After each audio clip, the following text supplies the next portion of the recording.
Hi, I'm Dr. Maddy Courville with Loomis Basin Equine Medical Group. I work out in our Wilton office and do a lot of chiropractic and acupuncture. And today I'm here to talk to you about carrot stretches.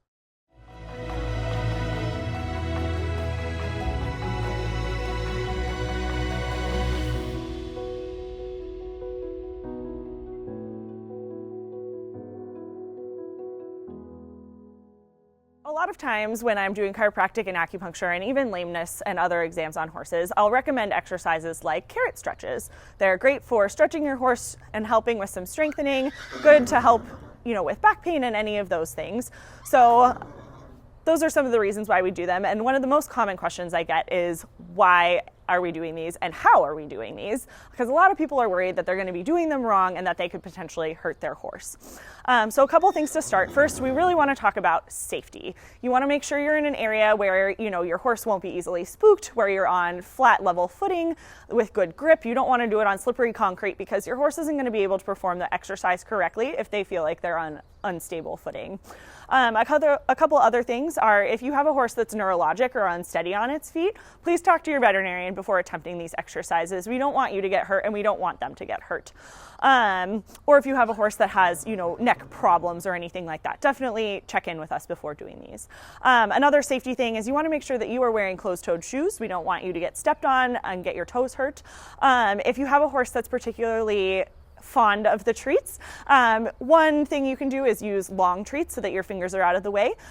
We also recommend that you wear leather gloves or something to help protect your hands. If you have a horse that's particularly grabby for the treats, you can actually make a treat guard out of a Tupperware lid. So protect your hands, make sure that your feet are covered, and make sure that you're in a safe area with nice firm footing.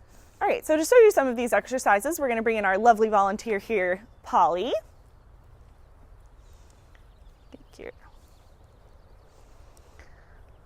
All right, so there are several different stretches that we can do. So first we can stretch the top of the neck by going down, and we'll start with those exercises. Hi, Polly.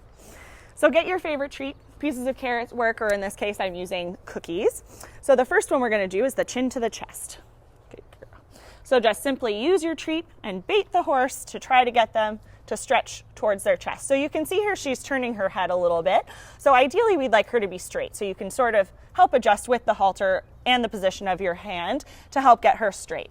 And once she holds it for about 3 to 5 seconds steady, we'll let her release and give her the cookie. Good girl.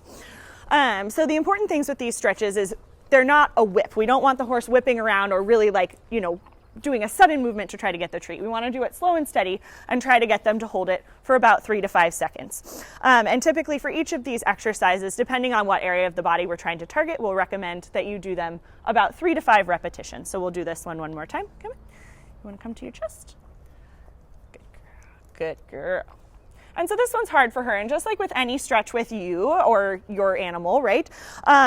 You want to make sure that you're going to the point where they're getting a good stretch, but they're not overdoing it, because when you push them past their point where they're super comfortable, then they're going to start doing things to evade it. So she'll start to turn her head and do things like that to try to get out of the way. So we're going to go with each horse's sort of individual variability. So the next one that you can do to get a little bit of a deeper stretch is come down between the front knees. Come on. Good girl. I know. It's hard, huh? Good girl. Good girl. It's okay. Good girl. Good job. Good job. Good job. Good girl. Yes, good job. Good girl. So if you have a horse that's having trouble, that's evading, you can do a couple things. You can do like I did and try to get a hand on the halter to sort of keep their head straight. Some of them, it helps to just switch sides and bait from different sides to try to get them to be as straight as possible. At the end of the day, like if your horse is a little crooked, it's not the end of the world, but we do want to try to get them as straight as possible to get the most accurate stretch. So then the final one is going to be down between the front fetlocks. And so you can either stand at the front where I was standing, or you can come from behind. Good girl. Good girl. And bring them down and then kind of pass off to your underhand. Good girl. Good girl. It's right here. Good job. Good job. Perfect. Good girl. Good girl. Good girl. And get a nice deep stretch. Good job. Good girl. Okay, so the next set of stretches is going to be lateral stretching. So we're working on lateral bending in the neck. This can be really helpful for horses that are stiff or have neck pain. Again, talk to your veterinarian before starting these to make sure that it's appropriate for your horse. But once you get the go-ahead, they can be great exercises, and she's already ready to help us, huh? So the first one, you're actually going to be standing at their shoulder and encouraging her to come around, bend to the side, back to about her elbow. So this is perfect. So ideally you want her ears to be parallel to the ground. Again, you can use your hand here to support to help encourage that, and get her to hold it for a few seconds and then release. Good job, sweetie. Good job, sweetie. So that the reason why we're standing sort of in between is it helps create a little bit of a barrier so they're not doing quite as sharp of a bend at the base of the neck. If you have a horse that you feel unsafe doing that with because they feel like they're crushing you, or they're a little too aggressive with the treat, you can do it from here. Come on, sweetie. Good girl. Good job. Again, you're going to have to work a little bit to get their head straight and keep them coming around, but you can also do it from here. The most important thing is, especially with this close stretch to the shoulder, is that you want to stand a little bit far away, because if I'm standing right here trying to get her to do it, then she has a little bit too sharp of a bend at the base of her neck.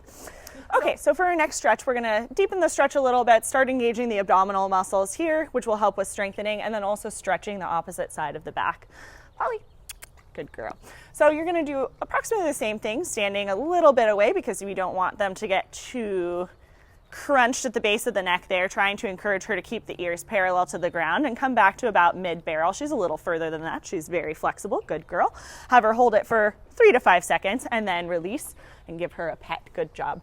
So again, we want to do each of these exercises probably about 3 to 5 times per side. We're obviously only showing you one side on this video, but you want to work both sides of your horse evenly because you don't want to build muscles unevenly.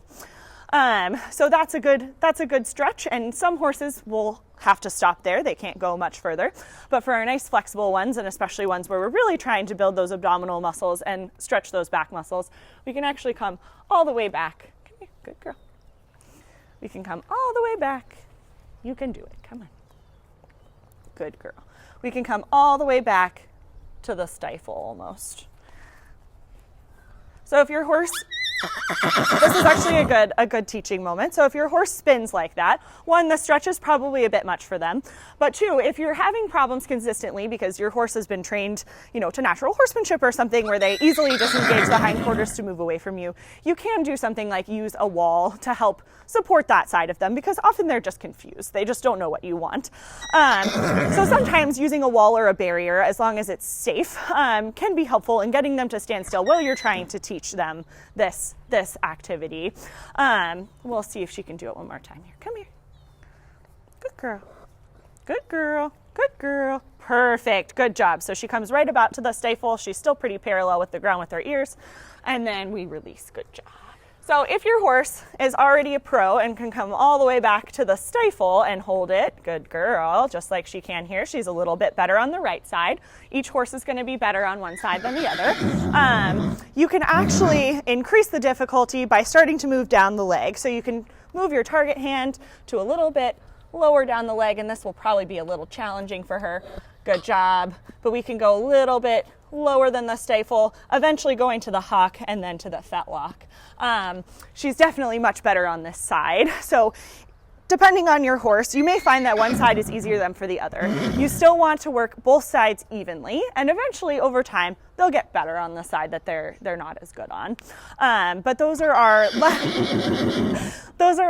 lateral carrot stretches, which will help increase neck flexibility and start building strength through their core muscles and stretching their back. Good girl. So if your horse is having trouble with any of these exercises, it may be a good idea to have your vet check out your horse, or even have your horse adjusted by a certified veterinary chiropractor. Sometimes it's just a lack of strength and flexibility that we can work on over time, but sometimes there's a problem that needs a little help. So we always recommend talking to your veterinarian before starting these exercises, and especially if you have been doing these exercises and you find your horse is having trouble. As always, the doctors here at Loomis Basin Equine Medical Group are here to help you and your horse stay healthy and happy. We have locations all across California and are happy to talk to you at any time. Go ahead and give us a call if you need us.